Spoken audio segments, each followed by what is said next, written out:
J'ai enseigné pendant 20 ans au gymnase et puis j'ai créé un accompagnement pour des étudiants autodidactes. La plupart des gens ne savent même pas qu'on peut faire sa matu en candidat libre. Il s'agit d'autre chose que juste d'obtenir sa matu, mais de vraiment acquérir de l'autonomie et de la maturité dans un sens large. Et de ce passage de l'adolescence à l'âge adulte. Et là, je pense qu'il y a beaucoup d'apprentissage dans le fait, mais des apprentissages parfois pénibles. C'est beaucoup plus confrontant à soi-même que d'être dans une structure qui porte, qui fixe des échéances, etc. Là, il y a un gros apprentissage de vie. Et donc, l'idée qu'il y ait un accompagnant et un groupe, ça me paraît très important.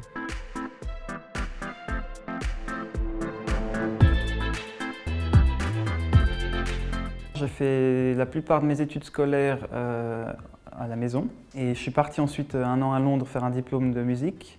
Et à mon retour, je me suis lancé dans le gymnase. Pendant quelques mois, ça ne m'a pas forcément plu. J'ai décidé de me lancer donc dans la matu en autodidacte. Mon frère m'a rejoint quelques temps plus tard.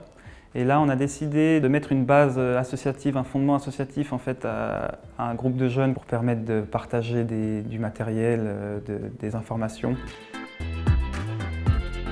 Art de Café, c'est une association de jeunes étudiants autodidactes qui travaillent seuls, leur maturité fédérale.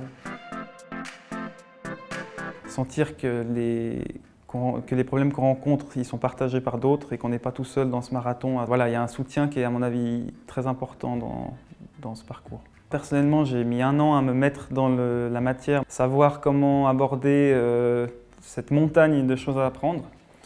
Tout ça, ça peut prendre du temps à se mettre en place, mais c'est des choses qui enrichissent. Il y a des raisons différentes qui les amènent là. Quelques-uns, mais c'est de loin pas la majorité, viennent de l'école à la maison. D'autres n'ont pas trouvé leur place au gymnase. Ils trouvent là la possibilité de faire une matu en dehors d'un contexte scolaire.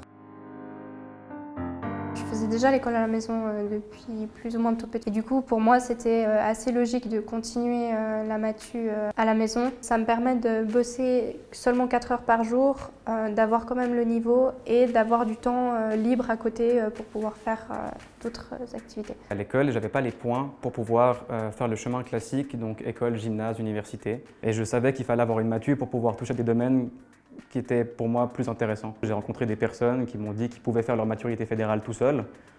Et du coup, je suis arrivé chez Guido. Je le vois chaque semaine et je repars à la bibliothèque et puis je travaille les branches. Ça m'aide à faire un effet miroir. J'ai des objectifs que je me fixe chaque dimanche.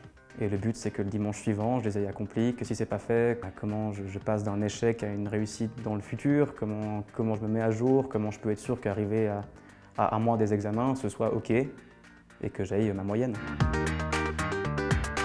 Faire la maturité en autodidacte m'a donné confiance en moi parce qu'une fois qu'on l'a fini, on se rend compte que voilà, c'est derrière et qu'on a été capable de le faire. Et ça m'a donné aussi une connaissance de ma manière d'aborder le travail, ma manière de comprendre les choses.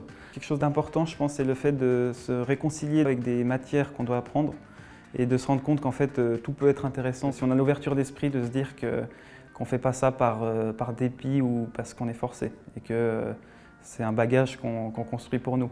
Moi, je les vois évoluer vers devenir de jeunes adultes, s'épanouir et prendre leur envol. C'est magnifique. Moi, je leur dis souvent, vous êtes magnifiques.